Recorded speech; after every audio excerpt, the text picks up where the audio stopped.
Sebelumnya, Assalamualaikum warahmatullahi wabarakatuh. Selamat pagi, selamat siang, selamat sore, dan selamat malam. Yang saya hormati kepada Bapak Mahameru selaku dosen pengampu akuntansi sektor publik dan teman-temanku yang saya banggakan. Baik, terima kasih telah memberikan waktu luang untuk kelompok kami mempresentasikan hasil dari diskusi kelompok kami yang akan membawakan materi yang berjudul Institusi Pendidikan pada Perguruan Tinggi Universitas yang berstatus Badan Nasional Umum atau disingkat BLU. Dan di sini saya tidak sendiri, saya bersama teman-teman yang sangat hebat, yaitu yang pertama sendiri ada saya sendiri, yaitu Aidil Hari Fitrianto dengan NIM 352 dan rekan saya. Saya Rifat Kausar Rifki dengan NIM 353. Saya Gilang Atta Prayoga dengan NIM 355. Saya Iksan Putra dengan NIM 364. Saya Alif Prasetyo, NIM 503. Oke, materi pertama akan dibacakan sama saya.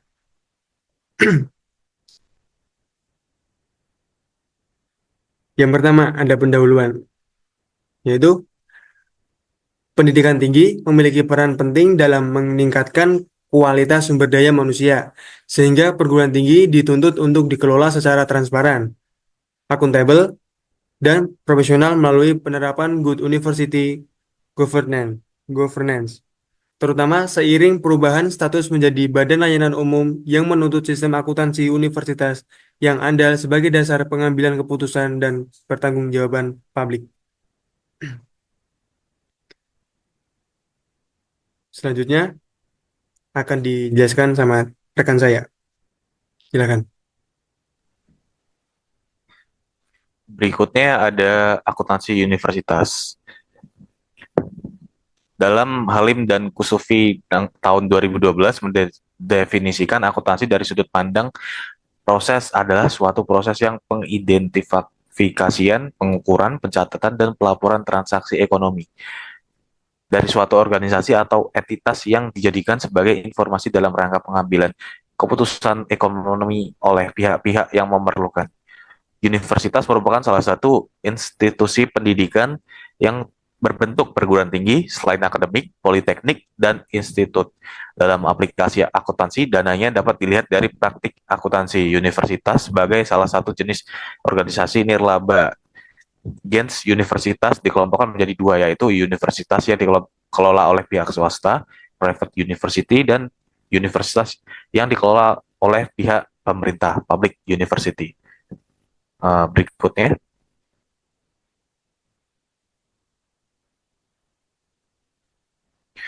Berikutnya, ada siklus akuntansi universitas, yaitu yang pertama ada tahapan pencatatan, terdiri dari kegiatan identifikasi dan pengukuran bukti transaksi dan bukti pencatatan. Terus kegiatan mencatat bukti transaksi ke dalam buku harian atau jurnal, dan memindahkan atau costing dari jurnal berdasarkan kelompok atau jenisnya berdasarkan akun buku besar. Yang kedua, tahap pengiktisaran. Yang pertama ada penyusunan neraca saldo, berikutnya pembuatan jurnal penyesuaian, penyusunan kertas kerja atau neraca lajur, pembuatan ayat jurnal penutup, pembuatan neraca saldo setelah penutupan, dan pembuatan ayat jurnal pembalik. Yang ketiga ada tahap pelaporan. Pelaporan ini terdiri dari laporan surplus defisit, laporan arus kas, neraca, dan catatan atas laporan keuangan.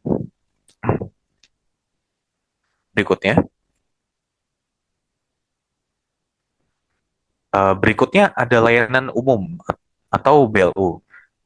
BLU ini ada pengertiannya, guys. Jadi BLU ini adalah instansi di lingkungan pemerintah yang memberikan pelayanan kepada masyarakat berupa penyediaan barang dan atau jasa tanpa mengutamakan keuntungan, serta dikelola berdasarkan prinsip efisiensi dan produktivitas dengan fleksibilitas dalam pengelolaan uang. Berikutnya akan dijelaskan oleh teman saya.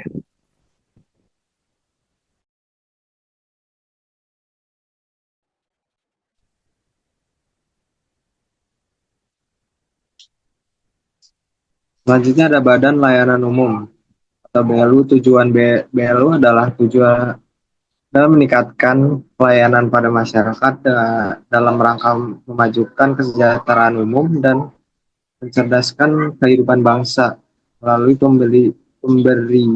pemberian fleksibilitas dalam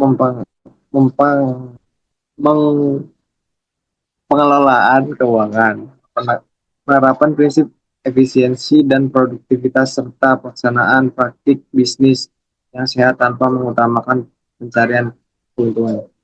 Next.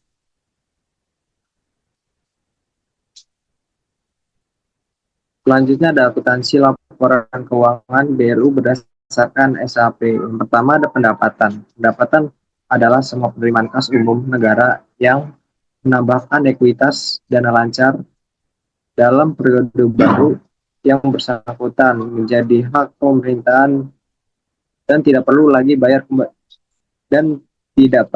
dibayarkan kembali oleh pemerintah. Kedua adalah aset. Aset adalah sumber daya ekonomi yang dimiliki dan dikuasai BLU yang timbul akibat transaksi atau peristiwa di masa lalu dan dari mana manfaat ekonomi di masa depan diharapkan dapat diperoleh dan dapat diukur dalam satuan uang. Ketiga ada kewajiban. Kewajiban adalah kewajiban masa kini yang timbul dari peristiwa masa lalu yang penyelesaiannya di masa depan yang akan mengakibatkan harus keluar dari sumber daya BLU yang mengandung manfaat ekonomi. Yang keempat ada ekuitas dana. Ekuitas dana adalah kekayaan bersih pemerintah, yaitu selisih antara aset dan utang BLU. Ekuitas dana diklasifikasikan menjadi dua bagian, yaitu ekuitas dana lancar dan ekuitas dana investasi. Selanjutnya,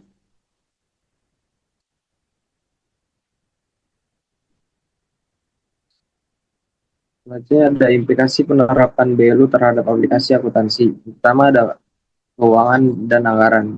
Dana yang berasal dari masyarakat dikategorikan sebagai PNBP sehingga pengelolaannya harus mengikuti aturan keuangan negara. Perguruan tinggi wajib mengkonsolidasikan laporan keuangan yang berasal dari BIPA atau berbasis kas dan STA dan PNBP yaitu berbasis aktual dan SHK. Perbedaan standar dan metode pencatatan ini menuntut sistem akuntansi yang lebih kompleks dan terintegrasi.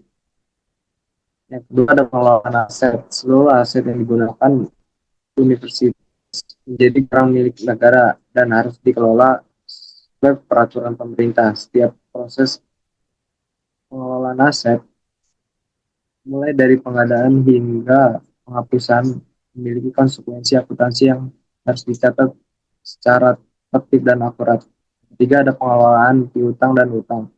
BLU dapat memberikan piutang atas layanan yang diberikan, namun pengelolaannya mengikuti ketentuan pemerintah.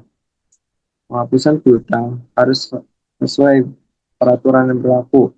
Utang menjadi tanggung jawab BLU dengan penggunaan yang jelas antara kebutuhan operasional dan investasi serta harus dikelola sesuai jangka waktunya. Yang keempat ada pengelolaan investasi. BLU tidak diperbolehkan melakukan investasi jangka panjang tanpa izin Menteri Keuangan.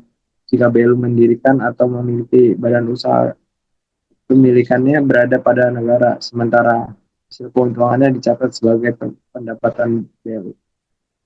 Next. Selanjutnya ada kesimpulan. Kesimpulannya adalah perguruan tinggi dituntut untuk dikelola secara transparan, akuntabel, dan profesional melalui penerapan University Governance, terutama saat berstatus sebagai badan layanan umum. Penerapan sistem akuntansi yang andal dan sesuai standar akuntansi pemerintahan menjadi dasar penting dalam pengambilan keputusan dan tanggung jawab publik. Status BLU juga membawa implikasi pada pengelolaan keuangan dan aset. khususnya BNPB dan barang milik negara, sehingga diperlukan sistem akuntansi yang tertib, terintegrasi, dan akurat guna mendukung peningkatan kualitas pelayanan pendidikan. Oke, bab selanjutnya yaitu akuntansi desa studi pada Desa Sumber Agung tahun anggaran 2008 sampai 2013. Latar belakang, salah satu dampak positif dari otonomi daerah adalah terjadinya perubahan sistem pemerintahan dari sistem sentralistik ke sistem desentralistik. Desentralisasi dalam otonomi daerah berarti ada pelimpahan wewenang dari pemerintah pusat kepada pemerintah daerah untuk menangani beberapa sektor. Secara teoritis menjelaskan bahwa desentralisasi diharapkan menghasilkan dua manfaat nyata, yaitu yang pertama mendorong peningkatan partisipasi prakarsa dan kreativitas masyarakat dalam pembangunan serta mendorong pemerataan hasil-hasil pembangunan di seluruh daerah dengan memanfaatkan sumber daya dan potensi yang tersedia di masing-masing daerah. Yang kedua, memperbaiki alokasi sumber daya produktif melalui pergeseran peran pengambilan keputusan publik ke tingkat pemerintah yang paling rendah yang memiliki informasi yang paling lengkap. Salah satu sektor yang perlu mendapatkan perhatian lebih adalah desa. Next. Selanjutnya pembahasan. Desa Sumber Agung di Kecamatan Moyudan merupakan desa dengan 21 padukuhan yang pengelolaan pemerintahannya berpedoman pada PP nomor 72 tahun 2005. Kepala desa bertanggung jawab kepada masyarakat dan menyampaikan laporan pertanggungjawaban melalui camat kepada bupati. Dengan BPD sebagai lembaga pengawas dan penyalur aspirasi masyarakat, pengelolaan keuangan desa masih menghadapi masalah utama berupa ketidakseimbangan antara pendapatan dan belanja desa. Hal ini disebabkan oleh keterbatasan sumber pendapatan desa, rendahnya kesejahteraan masyarakat, minimnya dana operasional, serta dominasi program pembangunan yang dikelola oleh instansi di luar desa. Pendapatan desa Sumber Agung sebagian besar berasal dari bantuan pemerintah, sedangkan belanja terbesar dialokasikan untuk pembangunan desa. Sistem akuntansi yang digunakan masih berbasis kas, sehingga pencatatan keuangan bersifat sederhana dan belum sepenuhnya mendukung akuntabilitas secara menyeluruh. Oleh karena itu, Desa Sumber Agung perlu mengembangkan sumber pendapatan baru seperti BUM desa, serta meningkatkan kapasitas sumber daya manusia agar pengelolaan keuangan desa lebih transparan, akuntabel, dan berkelanjutan. Tentunya akan dijelaskan teman saya.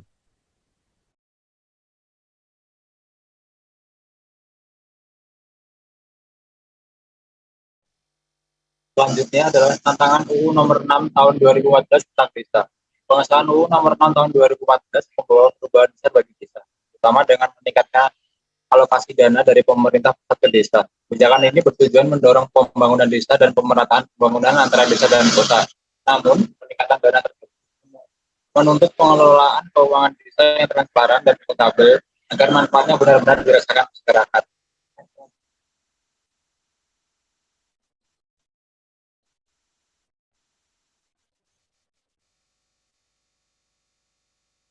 Perubahan dengan adanya UU nomor 6 tahun 2014 tentang desa. Yang pertama, bertambahnya sumber pendapatan desa. UU desa menambah sumber pendapatan desa, yaitu dana yang berasal dari alokasi APBN serta pendapatan desa lain yang sah. Dana desa dialokasikan secara bertahap sebesar 10% di luar dana transfer daerah on top. Yang kedua, perubahan formulasi pembagian dana desa. Sebagian hasil pajak daerah dan retribusi kabupaten kota dialokasikan sebesar 10% untuk desa. Selain itu, alokasi dana desa atau ADD ditetapkan paling sedikit 10% dari dana perimbangan yang diterima kabupaten kota setelah dikurangi dana alokasi khusus atau DAK. Yang ketiga, perlindungan hukum terhadap penyaluran ADD. Pemerintah pusat memberikan sanksi kepada pemerintah kabupaten kota yang tidak menyalurkan ADD berupa penundaan atau pengurangan dana perimbangan.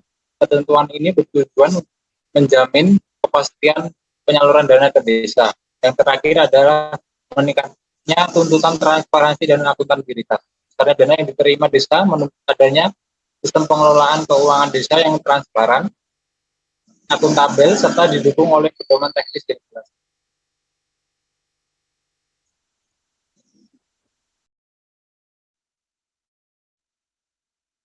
Yang terakhir ada kesimpulan. Desa Sumber Agung perlu meningkatkan kemandirian desa melalui pengembangan sumber pendapatan baru seperti pendirian BUMN desa dan pemanfaatan aset desa, serta menjalin kerjasama dengan pihak swasta untuk mengurangi ketergantungan pada pemerintah. Selain itu, pengelolaan keuangan desa perlu ditingkatkan dengan beralih dari sistem akuntansi berbasis kas ke basis aktual yang didukung oleh peningkatan kapasitas sumber daya manusia dan pendampingan dari pemerintah daerah. Eh, oke teman-teman, ternyata tak terasa sudah selesai ya presentasi kita. Saya akhiri, kurang lebihnya mohon maaf. Saya akhiri, wabillahi taufiq wal hidayah. Wassalamualaikum warahmatullahi wabarakatuh. See you.